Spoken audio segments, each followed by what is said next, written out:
Well, the news that Australia had monitored the phones of the Indonesian president and his wife sparked a diplomatic crisis between the two countries. The Guardian Australia and the ABC published that story in recent weeks based on documents released by former National Security Agency employee Ed Snowden. Yesterday, The Guardian Australia published another story on spying.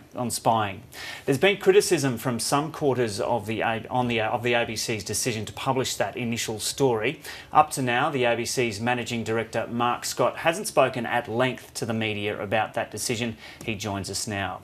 Mark Scott, welcome. That publication of that story has undoubtedly led to the damage to the relationship between Australia and Indonesia. Do you have any regrets about publishing that story? I think it was a very important story, Joe, and if you look around the world, stories out of this big leak of NSA material have been covered in newspapers, television stations. Nearly 20 major media outlets have done it.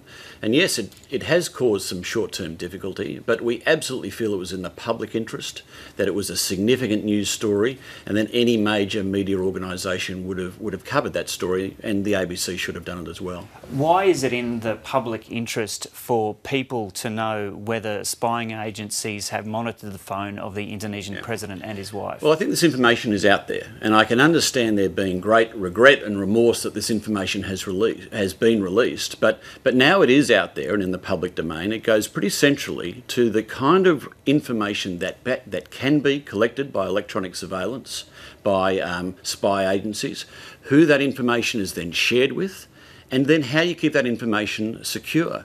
And the debate that we're having in Australia now about that is a debate that's taking place in the United States, the United Kingdom, France, Germany, everywhere around the world. And so it's a pretty important, pretty central issue. Everybody in the industry, though, seems to say that governments knew this was happening anyway, and the only thing that the publication of this story has led to is governments responding to public outrage over it and damaging the relationship. Yeah, Joe, I think even the story that's running today that asks the question, well, what kind of information might be collected around citizens just going about their everyday work, phone calls and emails and the like? These are pretty important questions. It strikes me that it's easier, in a sense, to get this kind of information than ever before. But what rules should govern it? And then if this information is being collected, how do you keep it secure and who do you share it with? These are pretty important public interest questions, and this is a debate that's been triggered by the broadcasting and the publishing of these stories. And I think it's clearly a debate that the public is interested in. What about Malcolm Turnbull's argument that the ABC has been used as a means of publication for a commercial organisation to increase the coverage of the story? Yeah, I don't want to comment on private conversations I've had with politicians. I would say that every politician I meet has a view and a perspective on ABC stories or ABC programming. But I suppose I'd say this, that nearly 20 major media organisations around the world have published this NSA material. The Guardian came to us on that original story. We independently reported it. We checked it out. We went to our own sources around it. We thought it was absolutely a significant news story, and so we published it. We're an independent media organisation. And of course, sometimes we'll publish stories that politicians won't be happy about, but we are an independent media organisation. That's the role we need to play. But why not wait until The Guardian had published that story themselves and just reported then what had been stated in The Guardian, rather than working in conjunction with them? Why did you decide Well, we work in conjunction with other media organisations all the time. We did a number of stories this last year with Fairfax, the Sydney Morning Herald and The Age. The next major media partner we're working with is The Australian. And so we bring expertise to a certain story. We can add things that our partners perhaps can't, and of course we have a very significant distribution arm.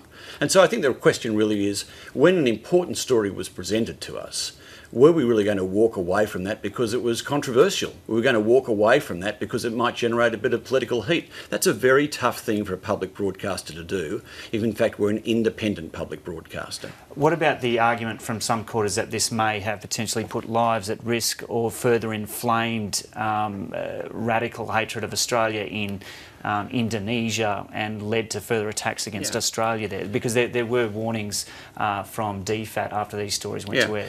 Joe, there are a range of stories that come to us from time to time. We often take really quite detailed advice around the implications of those stories. There have been times we've held stories and haven't published them or broadcast them because of concerns that have been raised with us. We actually went to the authorities around this story. We did take some information out of that story on the back of their advice, and we managed it as best we can. As you've mentioned, The Guardian published another spying story just in the last 24 hours. The ABC didn't collaborate with The Guardian on that story. Why was that a possibility and declined, or what happened there? Well, our arrangement with The Guardian was around that original story. The Guardian have worked with different partners on different stories. The Guardian have published a lot of this material on their own. They published that story yesterday on their own. Not to saying we won't work with them again, but our arrangement with them was around that original story. And my next question was, is it likely that the ABC will collaborate with The Guardian again? Because presumably The Guardian is going through reams of documents that they've been We don't have an ongoing arrangement with them, Joe. I think it would depend on the story, and it would depend on our ability to independently verify that story, and it would depend on whether we felt that story was in the public interest. But we do need to be an independent public broadcaster. If you look at the organisations around the world that are publishing this material, it does include the New York Times, Channel 4 in the UK, ProPublica, as well as The Guardian. And we will just need to exercise our own editorial judgment on the public interest on a story-by-story basis if these stories come to us again. You've been in the role now for several years. Over the past month or two, has this been one of the roughest periods in that several years? Well, Joe, we've had a few things that have gone against us, of course. The release of the salary information was a breach done by the ABC. That was embarrassing for us and disconcerting for staff. But I would say I think we've come under concentrated attack from News Corporation. Some sections of News Corporation, they seem quite obsessed by us. There seems to be a never-ending number of stories they want to run about the ABC. I think there are some people in News Corporation who have a deep ideological opposition to public broadcasting and the ABC. But I'm comforted by the fact that 85% of the Australian public, according to Newspoll, believe we provide a valuable service. 75% of Australians watch, listen, log on every week to ABC services, and every piece of research shows that the ABC is the most trusted and respected media organisation in the country. So we have some loud and noisy critics, but overwhelmingly we operate with great public support, and that gives us comfort and encouragement when the loud voices are shouting at us. And with what's happening in the media landscape right now, I guess you can expect that criticism to continue for some time. Yeah, I think in a sense there's some ideology behind some of the critics. I also think that there are some who think that they would make more money if in fact the ABC wasn't the ABC of today. But they're talking in terms of their shareholders. I'm interested in our shareholders. Our shareholders are the Australian people. And I think the Australian people overwhelmingly feel that the ABC is doing a great job and want us to keep doing what we're doing, which is being a fair and independent public broadcaster. Okay, Mark Scott, thanks for talking to us. Thanks, Joe.